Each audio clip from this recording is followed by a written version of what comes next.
Hello, you're tuned in to Word Power, the podcast where we learn new English words every day.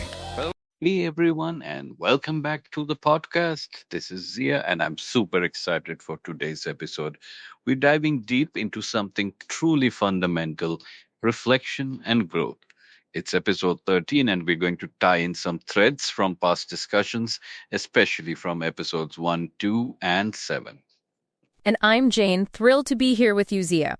Reflection and growth are often talked about, but sometimes we don't fully unpack what that actually means in our daily lives or how to practically apply it. It's more than just a buzzword, right? Absolutely. It's an active process. And today we're going to walk through some key actions that form this cycle of self awareness and learning.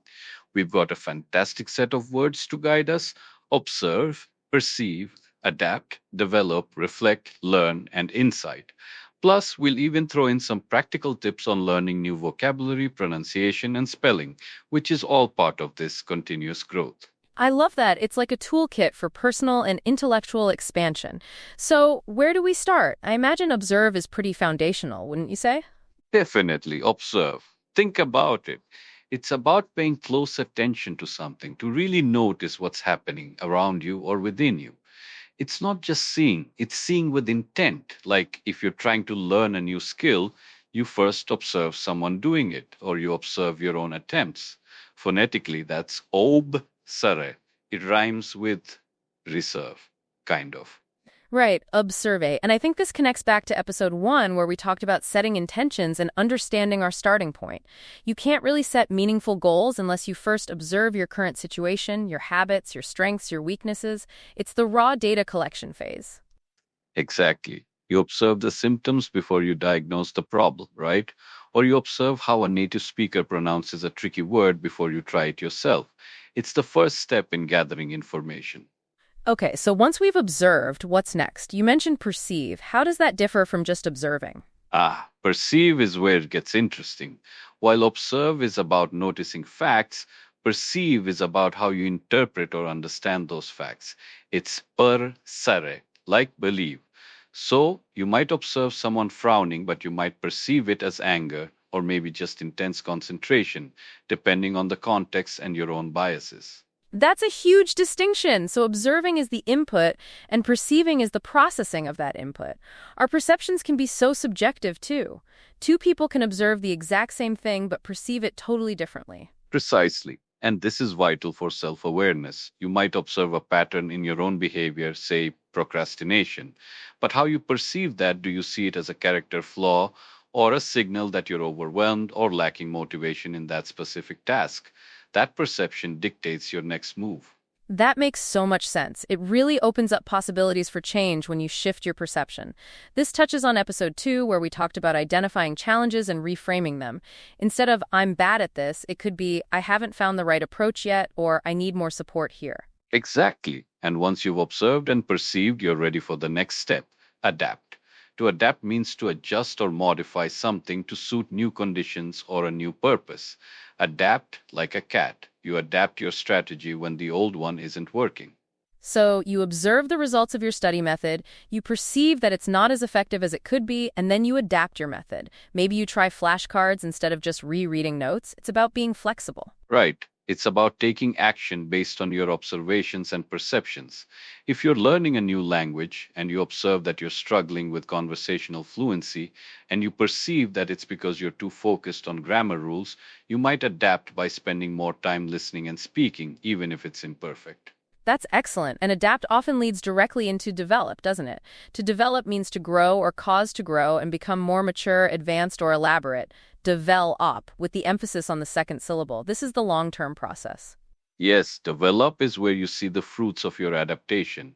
If you adapt your learning strategy, you develop new skills, a deeper understanding, or better habits. It's continuous improvement. We develop our understanding of a topic through repeated exposure and practice. So you're not just adapting for a one-off fix, you're developing your overall capability. This really connects to episode 7, where we talked about maintaining momentum and celebrating small wins.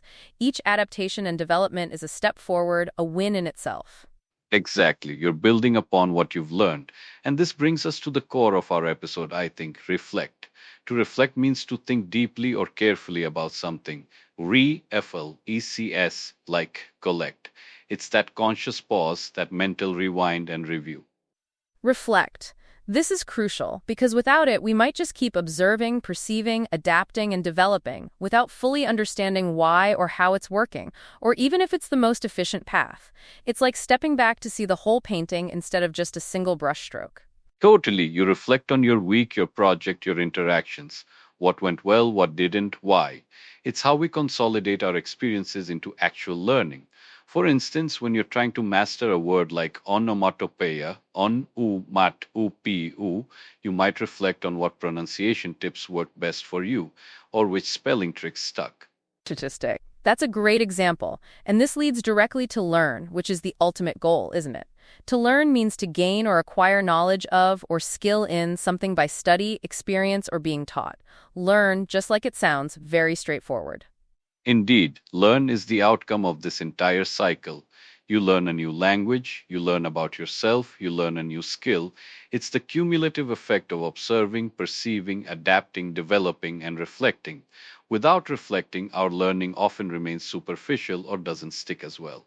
And finally, insight. This is my favorite part of the whole process. Insight is the capacity to gain an accurate and deep understanding of someone or something. Insight, like inside. It's that ha-ha moment. Yes, insight is the cherry on top. It's when all the observing, perceiving, adapting, developing, reflecting, and learning coalesce into a profound understanding.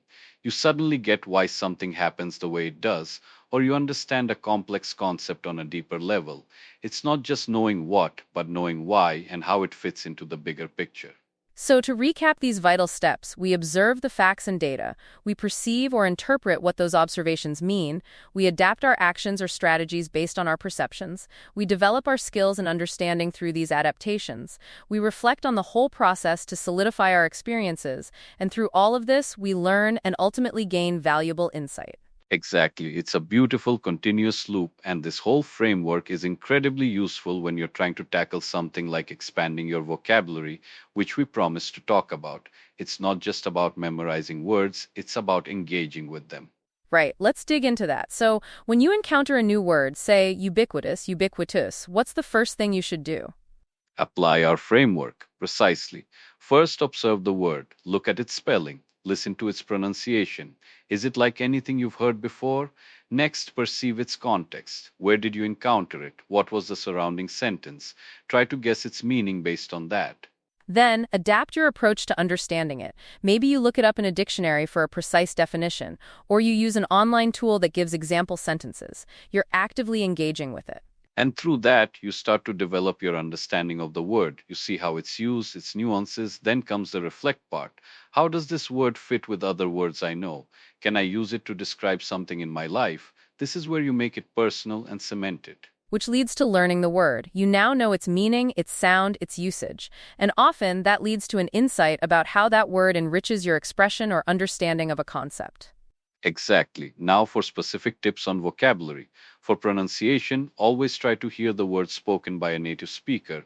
Online dictionaries often have audio. Repeat it aloud, slowly at first, then at a natural pace. Break it into syllables. For ubiquitous, think ubiquitous. Focus on where the stress falls. And don't be afraid to sound silly. You're training your mouth and your ears. Recording yourself and playing it back can be really helpful. It's like observing your own pronunciation and adapting it. Totally. For explanation and understanding, always look for multiple definitions. Words can have shades of meaning. Look at synonyms and antonyms. Try to use the word in a few different sentences of your own. This helps you perceive its range of use. Yes, and relate it to something you already know, like ubiquitous means present, appearing, or found everywhere. Think about something that feels ubiquitous in your life right now, maybe smartphones, or a particular type of coffee shop. Great idea. Making those personal connections is key. And finally, for spelling, this can be tricky, especially in English. One powerful tip is to break words down. Look for prefixes, suffixes, and root words. Ubiquitous has ubi, which means where or everywhere. Oh, that's so smart. Like bicycle has bi for two. Understanding those components can make a huge difference. Another tip is visualization. Close your eyes and try to see the word in your mind, or write it out multiple times. Yes, and flashcards are your best friend. Write the word on one side and its definition and a sentence on the other. Physically writing helps with muscle memory too. Plus, consistent review, reflecting on which words you're still struggling with, is essential for developing your spelling skills. Definitely. And remember that the process isn't linear. You might observe something, gain an initial perception, adapt, and then realize you need to go back and observe more deeply because your first perception was incomplete. It's a constant dance between all these steps. It truly is. It's about cultivating a mindset of continuous improvement and curiosity. Every interaction, every new piece of information, every challenge is an opportunity to observe, perceive, adapt, develop, reflect, and learn your way to greater insight. I think this framework really brings home the idea of self-awareness as an active pursuit. It's not just something you either have or don't. It's something you actively build through these conscious steps, and it empowers you to take charge of your own growth. Couldn't agree more, Jane. And revisiting those earlier episodes, like episode 1 on setting intentions, episode 2 on tackling challenges, and episode 7 on maintaining momentum, you can see how this reflection and growth cycle underpins everything. It's the engine of progress. Absolutely. So as you go about your week, try to consciously apply these words. Observe your feelings, perceive what might be causing them, adapt your response, develop new habits, reflect on your day, learn from your experiences, and look for those moments of insight. Exactly. Whether it's mastering a new skill, navigating a personal challenge, or just understanding yourself better, this process is your guide. Thank you so much for joining us for this episode, everyone. It's been a real pleasure unpacking this with you, Jane. My pleasure, Zia, and thank you all for listening. Keep reflecting, keep growing, and we'll catch you next time on the podcast. Hello, you're tuned in to Word Power, the podcast where we learn new English words every day.